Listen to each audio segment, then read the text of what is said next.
Good morning everyone. आज के class में हम लोग class 12th JEE mains crash course के लिए क्लास 11th का एक बहुत इंपॉर्टेंट टॉपिक डिस्कस करेंगे, थर्मोडायनेमिक्स। आज के क्लास में थर्मोडायनेमिक्स होगा और नेक्स्ट क्लास में थर्मोकेमिस्ट्री होगा। इस चैप्टर को हम दो पार्ट में बांट दिए हैं, तो स्टार्ट करते हैं। कुछ बेसिक कॉन्सेप्ट का रिवीजन करवा देते हैं आपको, है ना। कुछ पीवाईक्यू में आए हुए क्वेश्चन है। जैसे पहला है कि 1 मोल आइडियल गैस है 300 केल्विन पे और वो थर्मल कॉन्टैक्ट में है सराउंडिंग से। इस चीज को याद रखिएगा, ये इंपॉर्टेंट है। क्लास 11th के अगर आप एनसीईआरटी सॉल्व किए होंगे तो एक बैक साइज में भी ऐसा क्वेश्चन था। यह ध्यान रखिएगा, अगर सिस्टम और सराउंडिंग थर्मल कांटेक्ट में है, सिस्टम और सराउंडिंग थर्मल कांटेक्ट में है, तो डेल्टा एस सराउंडिंग होता है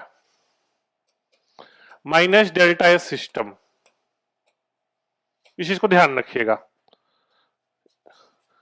डेल्टा एस सराउंडिंग क्या होगा, माइनस डेल्टा एस सिस्टम। ठीक है ना। अगर सिस्टम और सराउंडिंग थर्मल कांटेक्ट में है तो डेल्टा एस सराउंडिंग क्या होता है, minus delta S system, which is equal to delta S system क्या होता है, पढ़े हो, क्यू सिस्टम अपॉन टी। क्या होता है, क्यू सिस्टम अपॉन टी। तो यहां पे क्या हो जाएगा, minus Q system upon T. तो डेल्टा एस सराउंडिंग के लिए एक मैथमेटिकल रिलेशन हम क्या डेवलप किए हैं, minus Q system upon T. कब, जब सिस्टम और सराउंडिंग किसमें हो, थर्मल कांटेक्ट में है। अब हमको इस क्वेश्चन में क्यू सिस्टम निकालना है, क्योंकि टेम्परेचर दिया है, टेम्परेचर दिया है ना, टेम्परेचर दिया है 300 केल्विन। तो हमको क्या निकालना है, क्यू सिस्टम। तो क्यू सिस्टम निकाल लेंगे फर्स्ट लॉ थर्मोडायनेमिक्स से। क्या दे रहा है क्वेश्चन में, देखो, एक्सपेंड्स आइसोथर्मली। तो फर्स्ट लॉ क्या होता है थर्मोडायनेमिक्स का, आपको पता है ना, delta U equal to Q plus W. और आप पढ़े हो, अगर प्रोसेस आइसोथर्मल हो तो डेल्टा यू 0 है। इसको ध्यान रखिएगा। For an ideal gas in an isothermal process delta U equal to 0, ये ध्यान पता होना चाहिए। तो 0 इक्वल टू क्या हो गया, क्यू प्लस डब्ल्यू। तो क्यू क्या हो गया, माइनस डब्ल्यू। और वर्क डन हम क्या लिख सकते हैं, कैसा प्रोसेस है क्वेश्चन देखिए, कांस्टेंट प्रेशर है। एक चीज ध्यान रखिएगा, अगर प्रेशर कांस्टेंट हो तो प्रोसेस हमेशा आपको होता है इरिवर्सिबल। क्या होता है, इरिवर्सिबल। ये ट्रिक है, इसको ध्यान रखिएगा कि अगर प्रेशर कांस्टेंट हो तो हमेशा क्या होता है, प्रोसेस इरिवर्सिबल। तो डब्ल्यू क्या लिख सकते हैं हम, माइनस पी एक्सटर्नल, है ना, डब्ल्यू लिख सकते हो minus P external delta we. और आगे क्या लगा हुआ है, माइनस। तो माइनस माइनस क्या हो जाएगा, आप ऐसा सोचो, माइनस और minus P external delta we. तो माइनस माइनस क्या हो जाएगा, प्लस। तो plus P external, P external क्या दिया है क्वेश्चन में, 3 एटमॉस्फेयर। क्या दिया है, 3 एटमॉस्फेयर। डेल्टा वी क्या हो जाएगा, 2 लीटर, 1 लीटर से 2 लीटर, 2 माइनस 1, तो 3 एटमॉस्फेयर लीटर। क्या हो जाएगा, 3 एटमॉस्फेयर लीटर। तो क्यू क्या आया, 3 एटमॉस्फेयर लीटर। अच्छा, और एक चीज ध्यान रखिएगा आप, ये आपको पता होना चाहिए, 1 एटमॉस्फेयर लीटर अप्रोक्सीमेटली होता है 101.3 जूल। ये दिया भी हुआ है क्वेश्चन में, इसको याद रखिए, कई बार नहीं दिया रहता है। 1 एटमॉस्फेयर लीटर क्या होता है, 101.3 जूल। यहां पे दिया है, कई बार नहीं भी दिया होता है। तो वैल्यू पुट कर दो आप, इसको जूल में कन्वर्ट कर दो तो क्या हो जाएगा, 303.9 जूल होगा। अब यहां वैल्यू पुट कर दो, क्यू सिस्टम हमको मिल चुका है, ये क्यू सिस्टम ही करना है, ये क्यू किसका है, सिस्टम का। तो माइनस 303.9 अपॉन टेम्परेचर कितना है, 300 केल्विन। तो हो जाएगा माइनस 1.013 जूल पर केल्विन। आंसर ये हो जाएगा सी। ठीक है, ठीक है ना। तो इसमें एक ट्रिक यही था कि अगर सिस्टम और सराउंडिंग थर्मल कांटेक्ट में है तो डेल्टा एस सराउंडिंग क्या होता है, minus Q system by T. ये याद रखना फॉर्मूला, कि सिस्टम और सराउंडिंग थर्मल कांटेक्ट में है तो डेल्टा एस सराउंडिंग क्या होता है, minus Q system by T. और दूसरा क्या था, ये ध्यान रखना कि अगर प्रेशर कांस्टेंट हो, प्रेशर क्या हो, कांस्टेंट, तो इसका मतलब है प्रोसेस इरिवर्सिबल होगा। क्या होगा, इरिवर्सिबल। ये पॉइंट याद रखना कि अगर क्वेश्चन में प्रेशर कांस्टेंट दिया रहे तो प्रोसेस कैसा होगा हमेशा, इरिवर्सिबल। ठीक है, नेक्स्ट क्वेश्चन में बढ़ते हैं।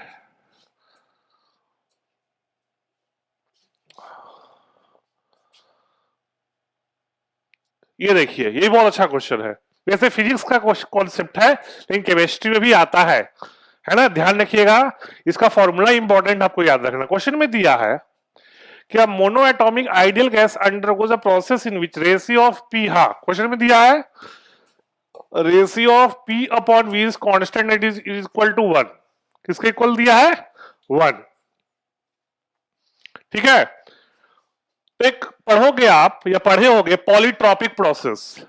क्या होता है, पॉलीट्रॉपिक प्रोसेस, जिसमें होता एक्सप्रेशन है P इंटू वी का power x equal to constant. क्या होता है, P इंटू वी का power x equal to constant. यह कंडीशन क्या है, x not equal to 1 and not equal to gamma, है ना, क्योंकि x इक्वल टू 1 पे आइसोथर्मल प्रोसेस हो जाएगा और x इक्वल टू गामा पे एडियाबैटिक रिवर्सिबल प्रोसेस। ये इंपॉर्टेंट है।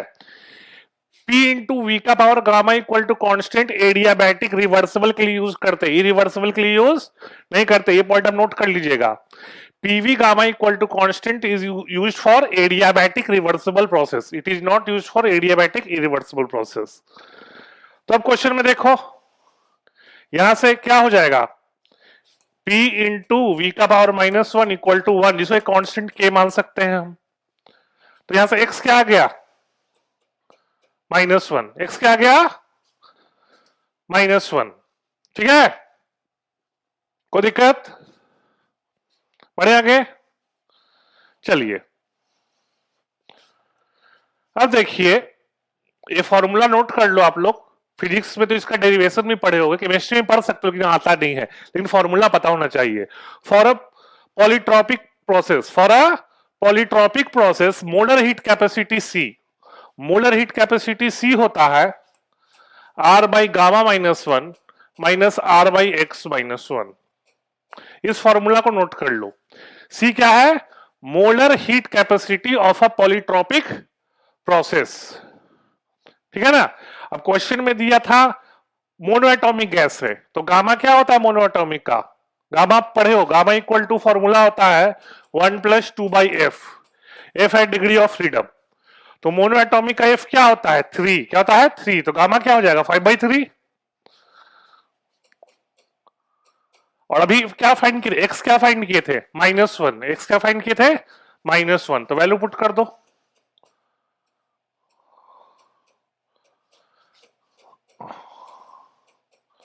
सॉल्व कर लोगे, आ जाएगा 4r/2, जो कि ऑप्शन में भी था 2r। ठीक है, तो मतलब आपको ये फॉर्मूला पता होना चाहिए मेनली मोलर हीट कैपेसिटी का। और ये किसके लिए एप्लीकेबल है, कि प्रोसेस कैसा हो, पॉलीट्रॉपिक। कैसा हो, पॉलीट्रॉपिक। क्लियर है। अच्छा एक चीज ध्यान रखिएगा, यहां पर थोड़ा सा आपको हम डिग्री ऑफ फ्रीडम का कॉन्सेप्ट देते हैं, कोई क्वेश्चंस में काम आएंगे आपको। आपको पता भी होगा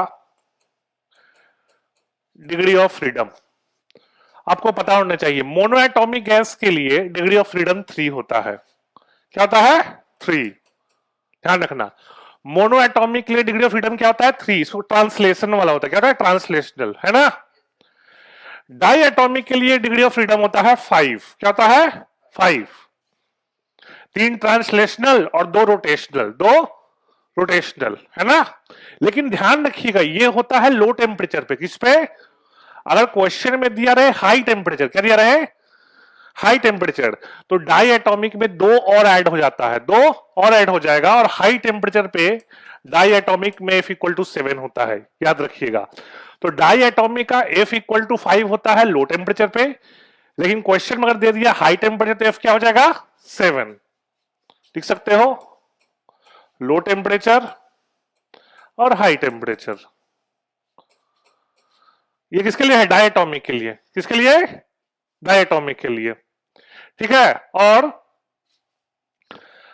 अगर ट्राई एटॉमिक रहे, क्या रहे, ट्राई एटॉमिक, तो ट्राई एटॉमिक में थोड़ा शेप भी देखते हैं। कहते हैं शेप, शेप क्या है, जैसे CO2 अपर, ये तो केमिस्ट्री का कॉन्सेप्ट है। CO2 का शेप कैसा होता है? लीनियर। कैसा होता है? लीनियर। तो CO2 के लिए F हो जाएगा 7। याद रखना, ट्राई एटॉमिक लीनियर होता है F equal to 7। Triatomic linear F क्या होता है? 7। और ट्राई एटॉमिक जैसे सल्फर डाइऑक्साइड हो गया, नॉन लीनियर है ना, तो इसका F 6 होता है। ये कॉन्सेप्ट नोट कर लो।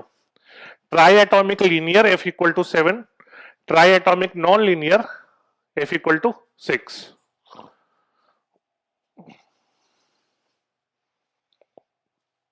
ये क्वेश्चंस में काम आएगा आज के, इसलिए इसको नोट कर लो, कंपटीशन में भी आ सकता है। नोट कर लिए? ठीक है, चलिए नेक्स्ट। हाँ, ये अच्छा क्वेश्चन है मल्टीपल करेक्ट का, ये भी एडवांस में हुआ है कि आइडियल गैस को एक्सपेंड कर रहे हैं यहां से यहां और पूछ रहे हैं इनमें से कौन सा करेक्ट स्टेटमेंट है। पहला है work done on gas is maximum. है एक चीज ध्यान रखना, ये आपको पता होगा, ये इंपॉर्टेंट है, इसको नोट करना। अगर एक्सपेंशन हो, ये याद रखना, अगर एक्सपेंशन हो, है ना, तो work done reversible work done irreversible से ज्यादा होता है। याद रखना इसको। अगर गैस एक्सपैंड कर रहा है तो reversible work done irreversible work done से ज्यादा होगा, लेकिन गैस कॉम्प्रेस कर रहा है तो रिवर्सिबल वर्क डन इरिवर्सिबल से छोटा होता है। हम क्लास में ही बताए थे, इसका समरी है, नोट कर लेना कि गैस अगर एक्सपैंड कर रहा है तो reversible work done is greater than irreversible work done, लेकिन गैस अगर कॉम्प्रेस होता है तो reversible work done is less than irreversible. ठीक है, फिर से सुन लो, लास्ट टाइम रिपीट कर रहे हैं। For expansion W reversible is greater than W irreversible, for compression W reversible is less than W irreversible. ठीक है, चलिए ये हो गया फर्स्ट पॉइंट। सेकंड क्या है? सेकंड पॉइंट देखिए, इसके लिए थोड़ा ग्राफ बता देते हैं हम, एक आप पढ़े भी होंगे।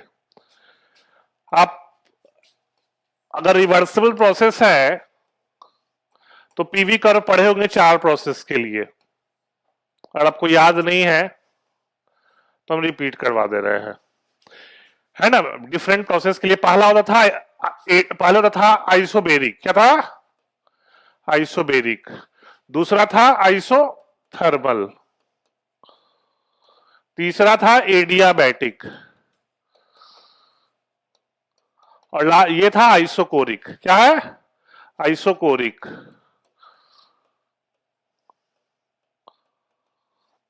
गैस एक्सपैंड कर रहा है सब में।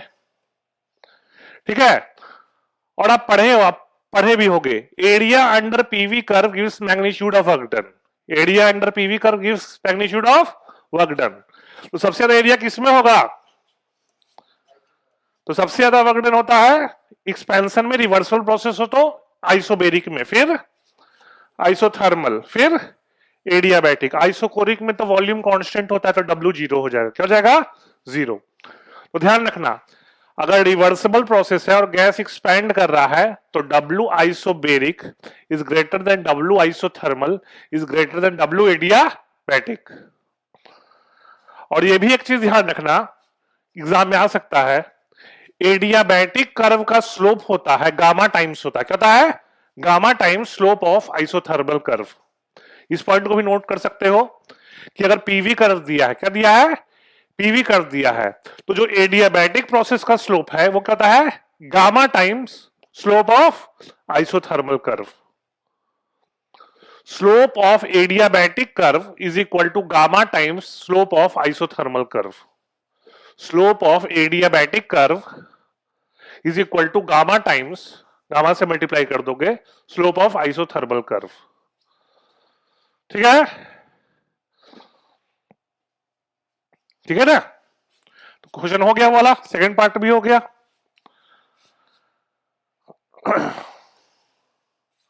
नेक्स्ट, उसमें दो ऑप्शन और है, रुकिए एक मिनट। तीसरा क्या है? तीसरा है the change in internal energy of gas is 0 if it expanded reversibly and positive. नहीं, गलत है। देखो या कॉमन सेंस है, आप ऐसे सोचो। फर्स्ट लॉ से देखो, कलर चेंज करते हैं एक मिनट। फर्स्ट लॉ से देखिए, डेल्टा यू होता है क्यू प्लस डब्ल्यू, है ना, और एडियाबैटिक प्रोसेस का कैरेक्टरिस्टिक होता है Q equal to zero, Q equal to zero, तो डेल्टा यू डब्ल्यू हो जाएगा। और आप पढ़े हो, ये पता होना चाहिए, work done in expansion negative होता है, work done in expansion negative, ध्यान रखना, पता होना चाहिए। Work done in expansion negative होता है, work done in compression positive. तो गैस एक्सपैंड कर रहा है तो डब्ल्यू नेगेटिव होगा, तो डेल्टा यू क्या हो जाएगा, नेगेटिव हो जाएगा ना। क्वेश्चन में क्या दिया है, डेल्टा यू पॉजिटिव, तो ये गलत है, तो इसको ध्यान रखना। वर्क डन इन एक्सपेंशन होता है negative, work done in compression positive, clear. और एडियाबैटिक था इसलिए क्यू क्या ले लिए हम, जीरो। और लास्ट है, हाँ लास्ट में एक चीज ध्यान रखिएगा, ये आपके एनसीईआरटी बुक में भी दिया हुआ है कि फ्री एक्सपेंशन याद रखना, free expansion isothermal as well as adiabatic होता है, ये बहुत इंपॉर्टेंट कॉन्सेप्ट है। Free expansion isothermal as well as adiabatic भी होता है। अब लोग कैसे, तो देख लो, देख लीजिए कैसे होगा। देखिए W होता है minus P external delta we, तो फ्री एक्सपेंशन मतलब वैक्यूम में हो रहा है, तो पी एक्सटर्नल क्या हो जाएगा, जीरो, तो W क्या हो गया, जीरो। तो डेल्टा यू होता है क्यू प्लस डब्ल्यू, और W है जीरो, तो डेल्टा यू हो गया क्यू, ठीक है। फिर देखो, फ्री एक्सपेंशन मान लो ये एडियाबैटिक है, क्या मान लो, एडियाबैटिक है, तो एडियाबैटिक में क्यू क्या होता है, जीरो, तो डेल्टा यू भी क्या हो जाएगा, जीरो। और डेल्टा यू का एक फॉर्मूला पढ़े होगे, NCV T two minus T one, क्या पढ़े हो, NCV T two minus T one equal to zero. इसका मतलब क्या हो गया, T one equal to T two, मतलब जैसे ही ये एडियाबैटिक हुआ आइसोथर्मल अपने आप हो गया, या आइसोथर्मल हुआ तो एडियाबैटिक अपने आप हो गया। तो ध्यान रखना, ये इंपॉर्टेंट है, इंपॉर्टेंट रिजल्ट है कि फ्री एक्सपेंशन आइसोथर्मल भी होता है और एडियाबैटिक भी होता है, ठीक है ना। ये रिजल्ट आपको पता होना चाहिए, एनसीईआरटी में दिया है क्लास 11th के कि free expansion is isothermal as well as adiabatic, ठीक है। और तो हो गया क्वेश्चन। फिर देखिए ये क्वेश्चन, देखिए ये भी जेई एडवांस में आया था और बहुत बच्चे मिस्टेक किए थे, ये भी जेई एडवांस में। देखिए क्या क्वेश्चन है, वही फ्री एक्सपेंशन फिर से आ गया, फ्री एक्सपेंशन पे क्वेश्चन देखिए फिर से रिपीट कर दिया। देखो थर्मली इंसुलेटेड वेसल है, मतलब क्यू क्या हो जाएगा, जीरो, और जीरो एक्सटर्नल प्रेशर है, क्वेश्चन लिख रहा है zero external pressure, zero external pressure मतलब वैक्यूम सोच लो, क्या सोच लो, वैक्यूम। तो डब्ल्यू क्या होता है, अभी पढ़े आप, minus P external delta we, और पी एक्सटर्नल जीरो, मतलब डब्ल्यू क्या हो गया, जीरो, डब्ल्यू क्या हो गया, जीरो। फर्स्ट लॉ यूज करो, फर्स्ट लॉ क्या होता है,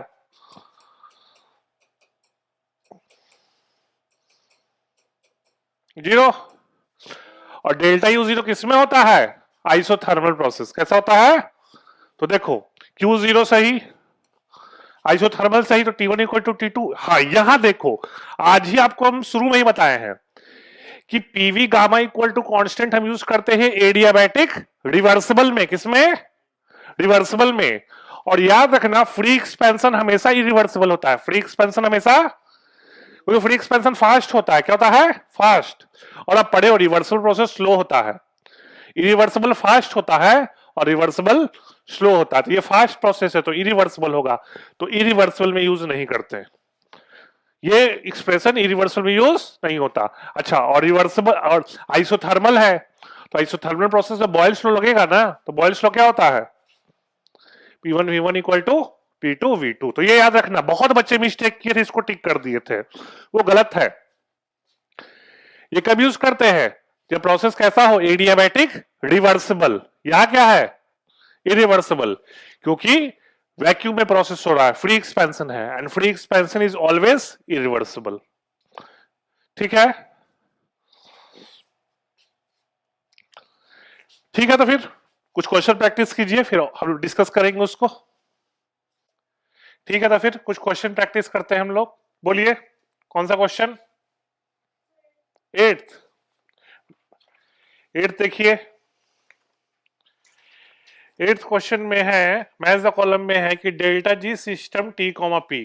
तो देखिए आप पढ़े हो, ये थोड़ा 12th का है, लेकिन आपको पता है delta G T comma P होता है minus N F E cell, है ना, minus N F E cell.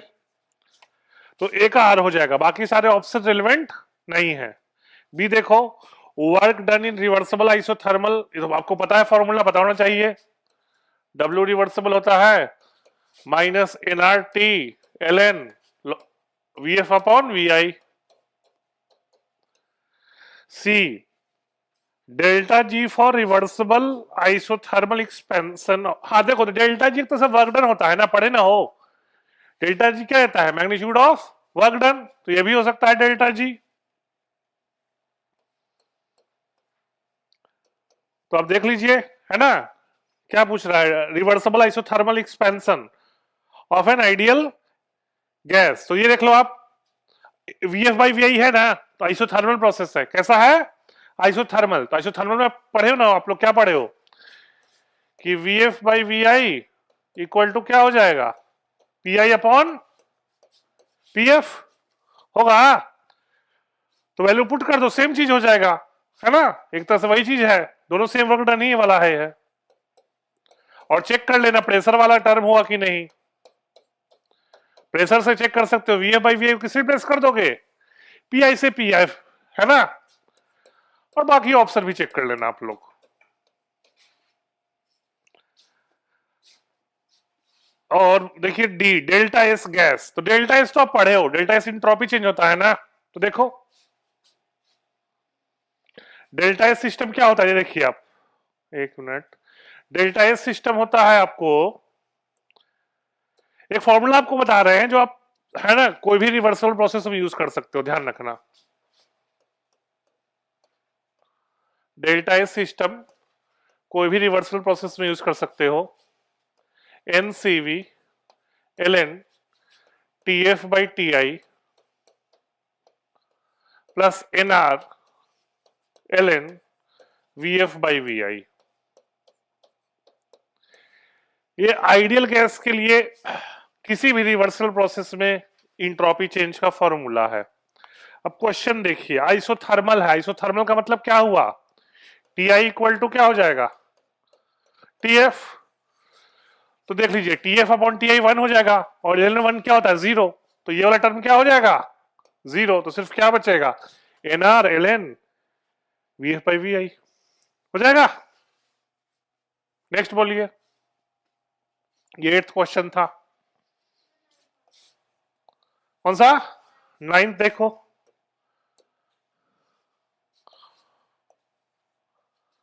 Ninth देखिए आप लोग, मैच द कॉलम का क्या है, heating of N ideal gas at constant pressure. ये तो फॉर्मूला पता, देखो कांस्टेंट प्रेशर पता है, तो ये फॉर्मूला होता है delta H equal to NCP T F minus T आई।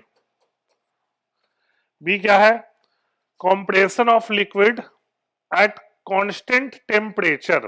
क्या है, compression of liquid at constant temperature. तो अब चेक कर लो क्या हो जाएगा, सारे ऑप्शन चेक करो। यहां पर एट कांस्टेंट टेम्परेचर है, तो आप ये देख सकते हो डेल्टा क्या होता था, आप ऐसे चेक कर सकते हैं, एक मिनट, जो डेल्टा जी होता है याद रखना, वो मैग्नीट्यूड ऑफ वर्क डन होता है। डेल्टा जी क्या होता है, मैग्नीट्यूड ऑफ वर्क डन। तो डेल्टा जी यहां पर डब्ल्यू से निकाल लोगे, और देख लो इसमें से कौन से ऑप्शन में वर्क डन वाला एक्सप्रेशन है, कौन से में वर्क डन वाला एक्सप्रेशन है। देखो आपको लिक्विड दिया है ना, आप ऑप्शन एलिमिनेट कर सकते हो, लिक्विड दिया है तो ए ऑप्शन एप्लीकेबल नहीं होगा, बी ऑप्शन भी एप्लीकेबल, क्योंकि वो गैस के लिए होता है, किसके लिए होता है, गैस के लिए। और एस तो साफ साफ दिख रहा हो तो गैस के लिए है, तो साफ साफ पता चला आर होगा, ठीक है ना। Delta G equal to W एक तरह से बी डेल्टा पी हो जाएगा। मतलब यहाँ ऑप्शन देख के भी आप सोच सकते हो कि कौन कौन सा ऑप्शन नहीं होगा, बाकी सारे ऑप्शन आइडियल गैस के लिए, किसके लिए है, आइडियल गैस के लिए, लिक्विड के लिए बस यही रहेगा एक। C option, reversible process for an ideal gas at constant temperature. तो देखो कांस्टेंट टेम्परेचर मतलब कैसा प्रोसेस हो गया, आइसोथर्मल। तो आइसोथर्मल में डेल्टा यू क्या होता है, अभी पढ़े हो आप, 0, है ना। For an ideal gas in an isothermal process delta equal to 0। और क्या होगा, अभी पढ़े तो ये तो पुराने में रिपीट हो गया, डेल्टा जी पढ़े ना आप, ये तो रिपीट हो रहा है एक तरह से, है ना, ये तो रिपीट हो गया। ठीक है। और डी क्या है, adiabatic free expansion of N ideal gas. तो फ्री एक्सपेंशन आज शुरू में ही बता चुके हैं कि फ्री एक्सपेंशन होता है isothermal as well as adiabatic. तो आइसोथर्मल है तो डेल्टा यू 0 होगा, और बाकी ये एक्सप्रेशन भी देख लो। ठीक है। नेक्स्ट 15 देखिए कि थोड़ा सा आपको थर्मोकेमिस्ट्री से लिंक्ड है, फिर भी आपसे हो जाना चाहिए। क्या है, आपको दे रहा है ऑक्सीजन गैस, तो तुम ऑक्सीजन गैस देखो, ये एलिमेंट O2 गैस है, ऑक्सीजन का स्टैंडर्ड स्टेट होता है, बोलो। ऑक्सीजन गैस O का स्टैंडर्ड स्टेट होता है, तो स्टैंडर्ड स्टेट होता है, इंथैल्पी फॉर्मेशन क्या होगा, 0। और डेल्टा एस भी क्या होगा, 0। याद रखना है, एलिमेंट के स्टैंडर्ड स्टेट में डेल्टा एच और डेल्टा एस दोनों क्या होता है, 0। बी ओजोन गैस, तो ओजोन गैस तो आप पढ़े हो पी ब्लॉक में, ओजोन गैस का फॉर्मेशन प्रोसेस क्या होता था, इंडोथर्मिक। क्या होता था, इंडोथर्मिक। आप ऐसे देख लो, ओजोन गैस कैसे फॉर्म होता था, 3O2 gas gives 2O3 gas, और इसमें हीट करना पड़ता था, तो डेल्टा एच पॉजिटिव है। और डेल्टा एस क्या हो जाएगा, आप चेक कर लो, 2 मोल प्रोडक्ट में है, 3 मोल रिएक्टेंट में है, तो डेल्टा एस नेगेटिव है ना, डेल्टा एस क्या हो जाएगा, नेगेटिव। डेल्टा एस कैसे चेक करते हैं, डेल्टा एनजी से। किसे, डेल्टा एनजी से। प्रोडक्ट में 2 मोल गैस है, रिएक्टेंट में 3 मोल गैस है, तो डेल्टा एस नेगेटिव हो जाएगा। फिर सी देखो, Br2 गैस, तो देखो आपको पता होना चाहिए, ब्रोमीन का स्टैंडर्ड स्टेट ब्रोमीन लिक्विड होता है, ब्रोमीन गैस नहीं होता। तो खुद देखो, कॉमन सेंस है कि Br2 लिक्विड को कन्वर्ट करोगे Br2 गैस में, तो को हीट करना पड़ेगा ना, तो डेल्टा एच क्या हो जाएगा इसका, पॉजिटिव। हाँ, इसका पूछता तो 0 होता, क्या होता, 0 होता, लेकिन क्वेश्चन में Br2 गैस पूछा है, और ब्रोमीन का स्टैंडर्ड स्टेट ब्रोमीन गैस है, ब्रोमीन लिक्विड नहीं है। और देख सकते हो इधर लिक्विड है, इधर गैस है, तो इंट्रोपी क्या होगा, पॉजिटिव होगा ना, तो delta H positive, delta S positive.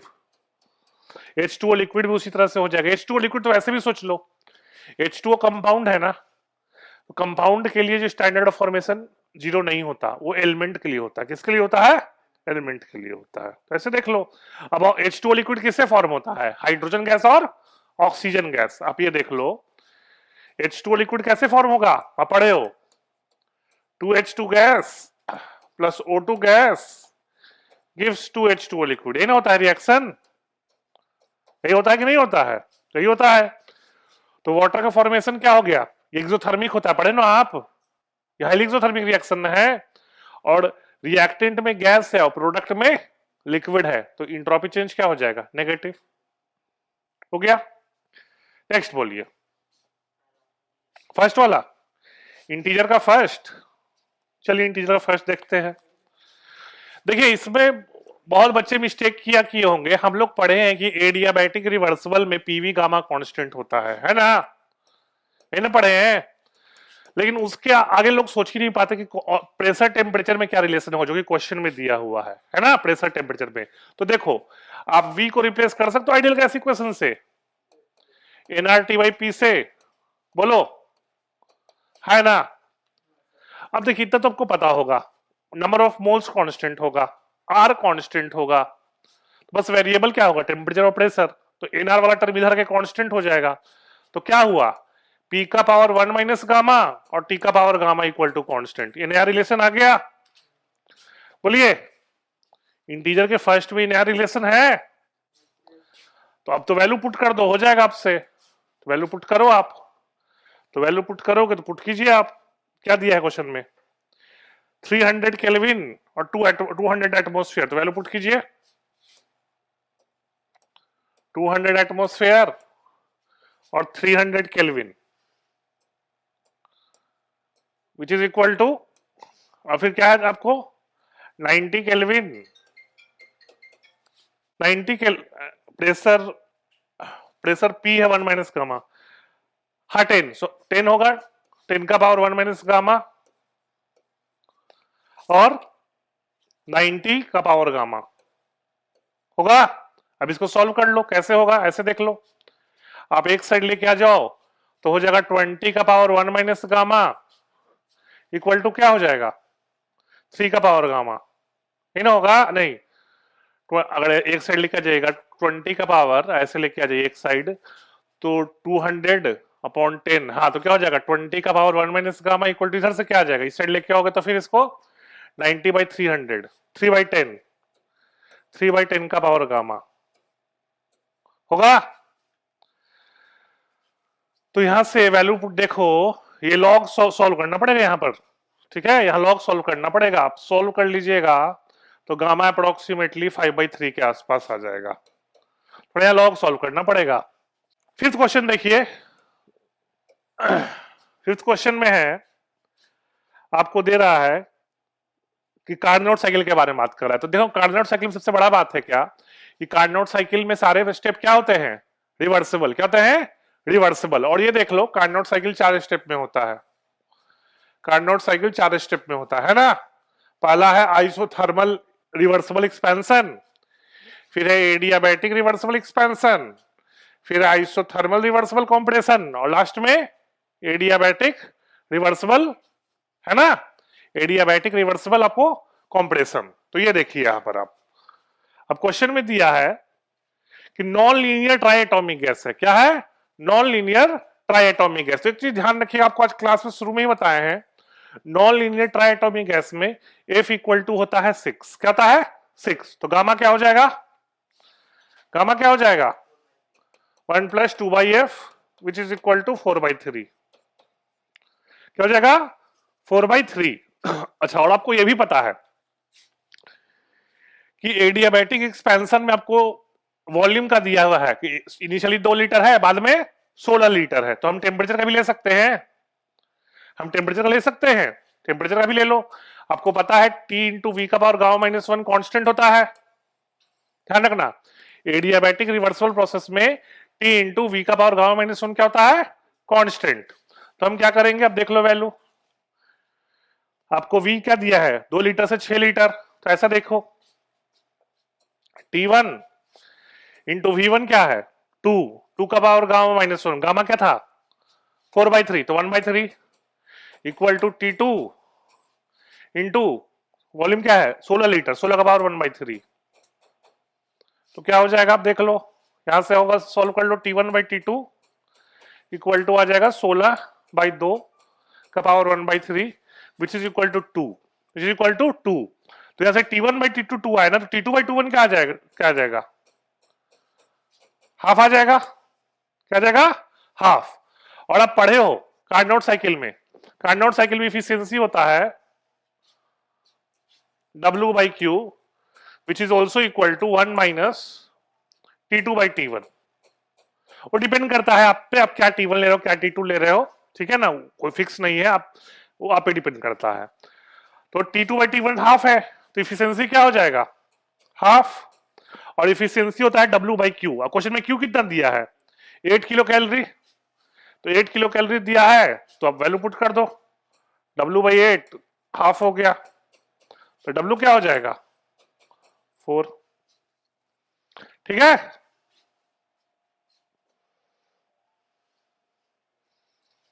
Clear, next 8th,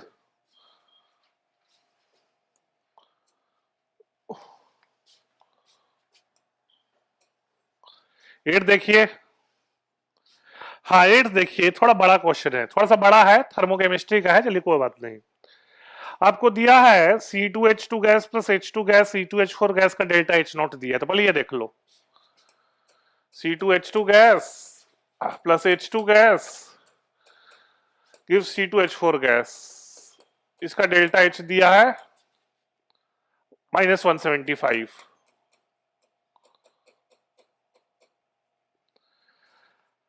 और आपको enthalpy of formation of C2H4 दिया है, enthalpy of formation of H2O दिया है, और enthalpy of formation of carbon dioxide दिया है, और क्वेश्चन में फाइंड करना है enthalpy of combustion of C2H2।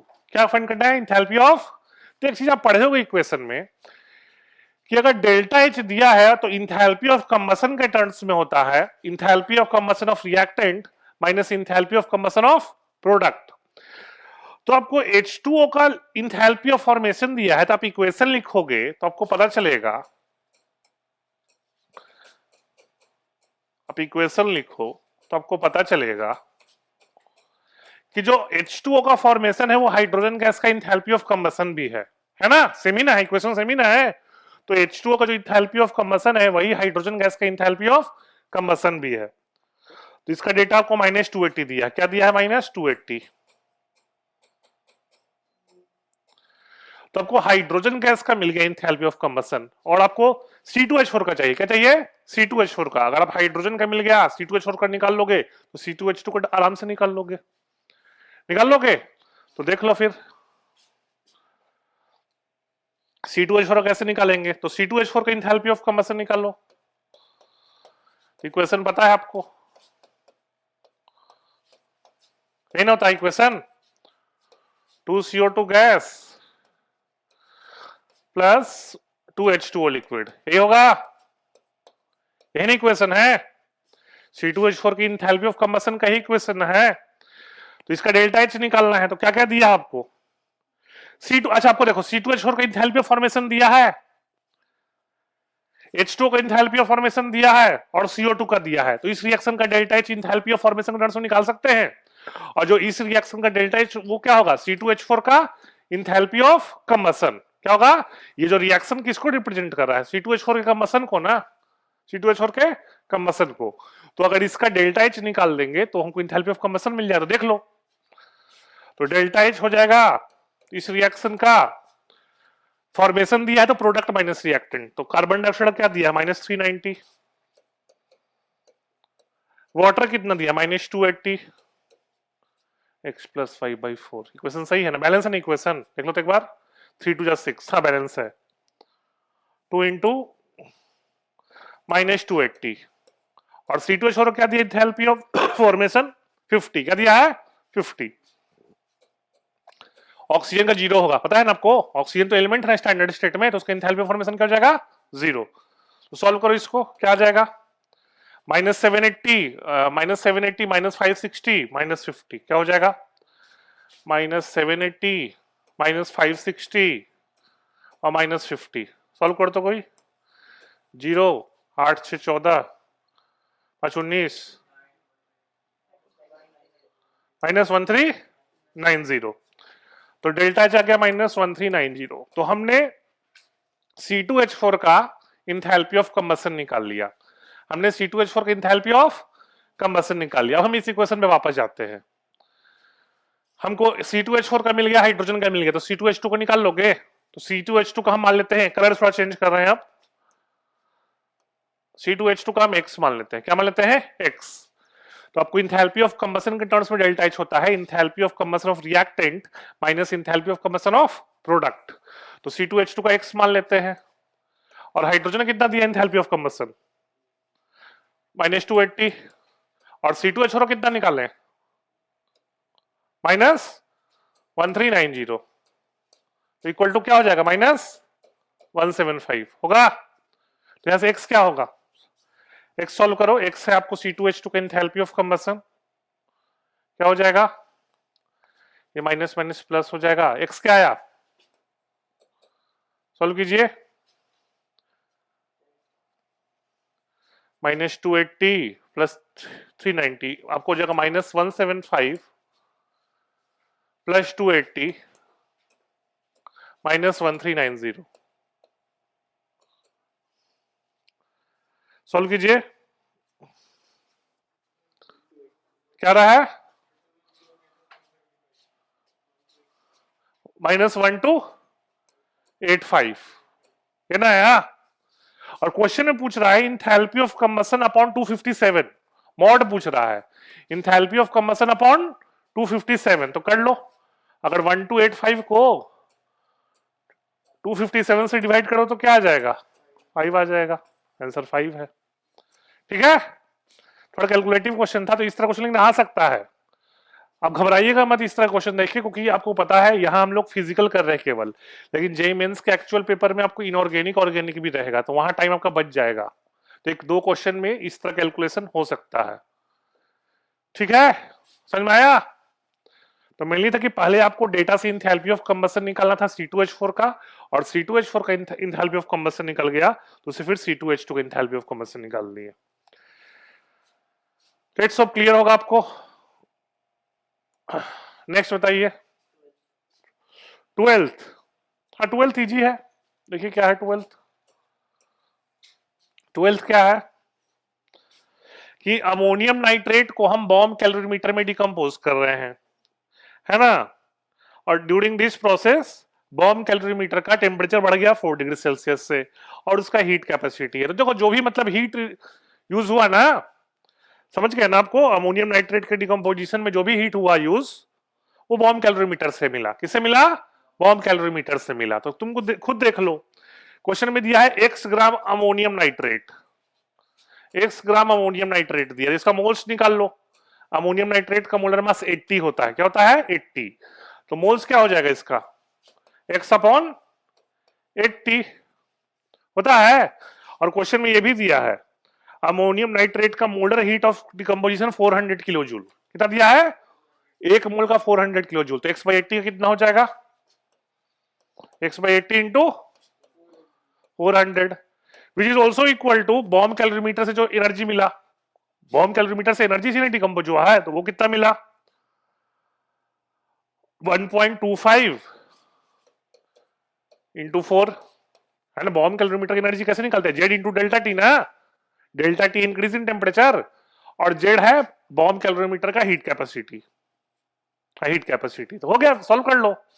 ये 85 था, ये भी 5 था, तो 5x इक्वल टू 5, तो x इक्वल टू क्या आ गया? 1 ग्राम, है ना। नेक्स्ट, नाइन्थ, कुछ पूछना है? नाइन्थ, नाइन्थ देखिए। नाइन्थ तो सिंपल है, देखिए कैसे होगा नाइन्थ। आपको दिया है नाइन्थ में कॉपर सल्फेट का इंथैल्पी ऑफ सॉल्यूशन दिया है। मतलब क्या है? कॉपर सल्फेट को पानी में डाल रहे हैं, ऐसा सोच लो, इसको मान लो वाटर में डाल रहे हैं, तो मिल जाएगा CuSO4, मान लो एक्वस मिल गया। ठीक है, तो डेल्टा एच कितना दिया है? -780 और कॉपर सल्फेट डॉट 5H2O का भी दिया है। मान लो इसको ही पानी में डालें, तो ये भी एक्वस से मान लो कन्वर्ट हो जाएगा।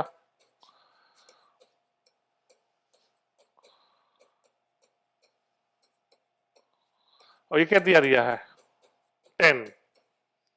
क्या दिया क्वेश्चन में? 10 दिया है। Determine the magnitude of enthalpy of hydration.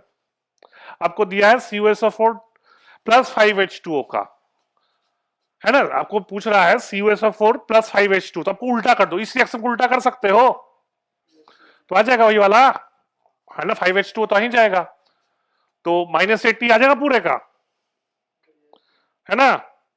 वही ना होगा, कर दोगे तो पूरा आ जाएगा, है ना। क्योंकि दो वाटर हम लिख नहीं रहे हैं, क्योंकि वाटर तो आपको पता है सॉल्वेंट है ना, एक्वस में तो वाटर रहेगा ही, तो बैलेंसिंग में 5H2 तो अपने आप आ जाएगा, वो तो अंडरस्टूड है। बैलेंसिंग में 5H2 अपने आप आ जाएगा, क्योंकि वाटर तो एक्वस सॉल्यूशन तो 5H2 तो मिल ही जाएगा। और आपको चाहिए क्या? आपको CuSO4.5H2 प्रोडक्ट में चाहिए। According to question CuSO4.5H2 solid किसमें होना है? प्रोडक्ट में। तो इसको उल्टा कर दो, तो 10 क्या हो जाएगा? -10, और दोनों रिएक्शन क्या कर दो? ऐड कर दो, तो डेल्टा एच क्या हो गया? -80। क्या हो गया? -80। और क्वेश्चन में पूछ रहा है 0.1 मोल का, किसका?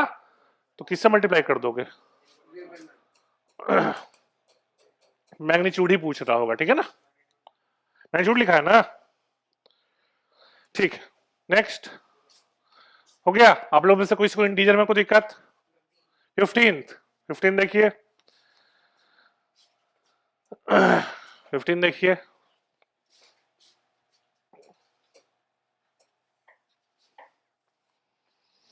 15 देखिए, एक ग्राफ दिया है, कुछ ऐसा सोच लो।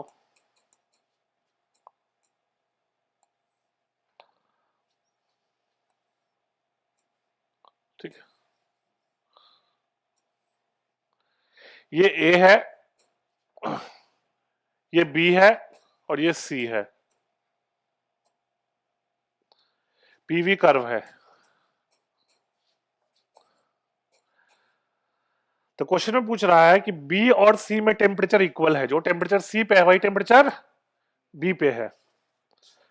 तो बोल रहा है Q A C upon Q A B निकालना है, Q A C upon Q A B. तो देखो साफ साफ पता चल रहा है, आपको मैथ्स आता है तो दिख रहा है ए सी में क्या हो रहा है, पी अपॉन वी कॉन्स्टेंट है, ये y equal to M S straight line है ना, straight line passing through origin है ना, ए सी वाला लाइन क्या है, straight line passing through origin.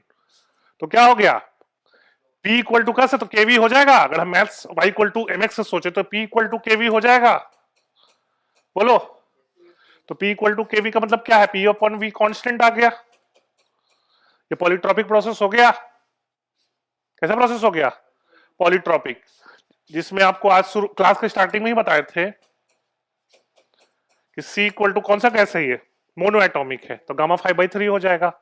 तो आज क्लास में कैलकुलेट किए थे स्टार्टिंग में, 2R हो जाएगा, C क्या आ जाएगा 2R।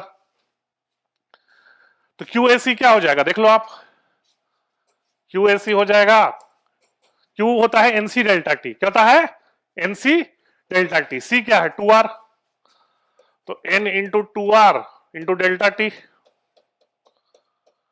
और ड्यूरिंग AB प्रेशर कांस्टेंट है ना, ड्यूरिंग AB क्या है प्रेशर कांस्टेंट, तो C को रिप्लेस कर देंगे CP से, किससे CP से। देख सकते हो ग्राफ में AB स्ट्रेट लाइन है ना, पैरेलल टू वॉल्यूम एक्सिस, तो AB में प्रेशर क्या होगा कांस्टेंट। तो ड्यूरिंग प्रोसेस अगर प्रेशर कांस्टेंट है तो C किससे रिप्लेस कर सकते हो, CP से। और आप पढ़े हो मोनो एटॉमिक गैस के लिए CP क्या होता है 5R/2, पढ़े ना आप लोग, क्या होता है 5R/2। तो क्या हो जाएगा QAB N इंटू 5R/2, और डेल्टा T दोनों में सेम होगा, क्वेश्चन में दिया है ना कि B और C पे टेम्परेचर क्या है सेम, तो डेल्टा T तो सेम ही आएगा दोनों में ना, क्वेश्चन में दिया है B और C पे टेम्परेचर सेम है और स्टार्टिंग पॉइंट दोनों का A ही है, तो डेल्टा T दोनों में क्या आ जाएगा सेम। रेशियो ले लो, रेशियो ले लोगे तो क्या हो जाएगा QAC अपॉन QAB, सॉल्व कर लोगे 0.8 आ जाएगा, और क्वेश्चन में इंटू 10 पूछा है तो क्या हो जाएगा आंसर 8। ठीक है, और बोलिए मैच द कॉलम में या कोई इंटीजर में, बोलिए match the column question number 4th, फिर 4 देखते हैं।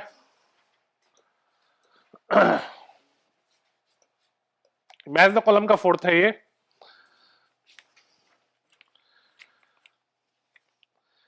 हाँ, तो एक चीज ध्यान रखिएगा, आप आपको नहीं पता इक्वेशन, डेल्टा H होता है डेल्टा E, या इसको डेल्टा U भी कहते हैं, plus delta NgRT,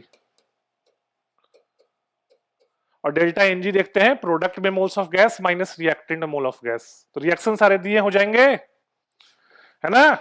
delta Ng तो निकलने आता होगा ना, डेल्टा Ng होता है प्रोडक्ट में मोल्स के गैस के मोल्स के कोफिशिएंट माइनस रिएक्टेंट में गैस के कोफिशिएंट, हो जाएगा। अब तो यही क्वेश्चन याद रखना, डेल्टा H होता है डेल्टा E, जिसको डेल्टा U भी कुछ बुक्स लिखता है, प्लस डेल्टा NgRT।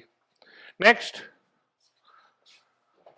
कोई क्वेश्चन मैच द कॉलम, कोई कंफ्यूजन नहीं। 13th, चलिए 13 देखते हैं।